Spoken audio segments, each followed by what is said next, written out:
Pourquoi est-ce que la mère aurait plus de raisons de s'occuper de l'enfant que le père? Aujourd'hui, ça a été prouvé par plusieurs économistes, dont Esther Duflo, que la parentalité, c'est la première source d'inégalité entre les femmes et les hommes. Je m'appelle Vincent, j'ai 34 ans, je suis papa de 2 enfants. Et je vais vous expliquer pourquoi j'ai décidé de prendre 3 mois pour accueillir mon deuxième enfant. J'avais pris 14 jours pour mon premier enfant. Je pense que je suis passé dans un premier temps à côté de pas mal de choses. Et donc là, j'ai bien compris, même si j'ai des automatismes parce que j'ai un premier enfant, que c'est super important de se poser. Chaque enfant est unique pour comprendre mon enfant, pour créer du lien avec lui, créer des réflexes à la maison. C'est assez intéressant de voir que dans l'esprit de grande partie de la population et des gens qui sont plutôt progressistes en partie, c'est assez naturel que ce soit la femme qui s'occupe de l'enfant. Après tout, elle a porté, elle va potentiellement l'allaiter et donc c'est elle que revient le gros de la charge. Or, c'est totalement faux. Aujourd'hui, en fait, tout ça est totalement, je pense, déconstruit par pas mal d'études. C'est important de montrer une forme une preuve d'amour vis-à-vis de ma femme, de lui dire, voilà, c'est pas à toi de t'occuper de l'enfant de plus que moi, puis en plus, j'ai envie de le faire. Et la deuxième chose qui est hyper importante, je l'ai vu avec mon premier enfant, le retour au travail, il n'est pas évident. On prend 2 femmes et 2 hommes qui ont 30 ans, en tout cas qui n'ont pas d'enfants, il n'y a pas tant que ça d'inégalité. Et pile au moment où ils ont des enfants, on constate un écart de salaire. Moi, je l'ai constaté avec ma femme, alors qu'elle a bossé dans des entreprises qui sont hyper progressistes, hyper bienveillantes. Mais en fait, quand j'ai eu un enfant, j'ai vu mon salaire augmenter de manière assez significative. Je pense que j'ai été perçu, voilà, en étant un homme, comme quelqu'un de plus structuré, de moins foufou parce que j'ai des enfants, et donc du coup plus rassurant pour l'entreprise. Et de l'autre côté, je pense que ma femme, elle a été perçue, c'est un cliché ce que je vais dire, mais en même temps, c'est un peu la perception, comme une mère nourricière qui du coup va se concentrer sur la famille et peut-être moins être engagée vis-à-vis de l'entreprise. Et encore une fois, c'est faux.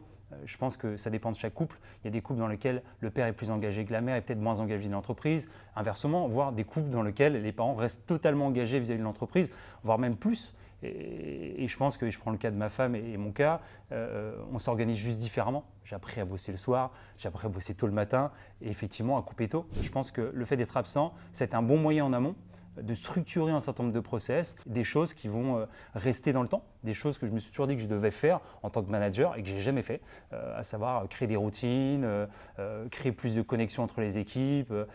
Voilà, ça fait 2 ans et je l'ai jamais fait. Et là, en l'espace de quelques mois, j'ai été obligé de le faire parce que je savais que je partais pas 2 semaines, je pars quand même un quart de l'année. J'ai la chance d'avoir un congé rémunéré à 100%. C'est-à-dire que mon entreprise a décidé de financer mon salaire à 100% pendant 3 mois. Ça n'a pas été un combat. J'ai convaincu mon entreprise, qui a d'ailleurs décidé, évidemment, de ne pas en faire une exception, mais que tous les parents allaient pouvoir avoir 2 mois supplémentaires. Donc c'est pareil pour les femmes, donc ça passe à 5 mois. Et je pense que, en fait, ça n'a pas vraiment été un jeu de négociation, ça a plutôt été le fil de conversation avec différentes personnes d'entreprise. Moi, j'ai toujours assumé ma parentalité, j'ai toujours montré que c'était une force. Ils savent bien que si on m'enlève ma parentalité aujourd'hui, je perds une part de moi et je serai moins productif. Je pense que je serai moins motivé, je serai moins créatif.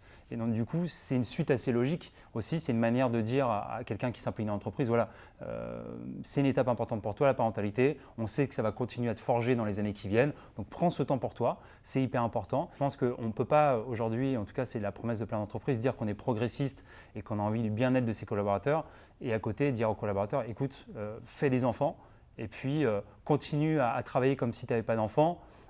Et occupe-toi de tes enfants comme si tu n'avais pas de travail. C'est quand même une réalité aujourd'hui de la plupart des entreprises. Et moi, ce que j'ai envie de dire aux entreprises, c'est j'ai réussi à le faire simplement au sein de l'entreprise parce que je l'assume.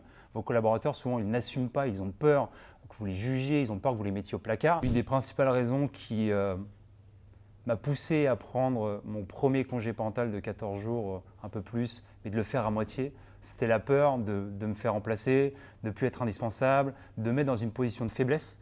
Ce que je ne vis pas aujourd'hui en fait. Aujourd'hui, je suis relativement serein, mais on ne va pas se mentir, il y a quand même une petite appréhension parce qu'on sait qu'entre moi, il peut se passer des choses.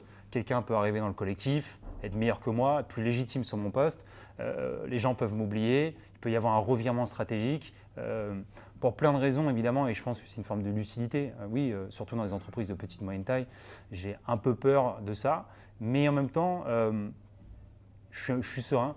Parce qu'aujourd'hui, je priorise la famille.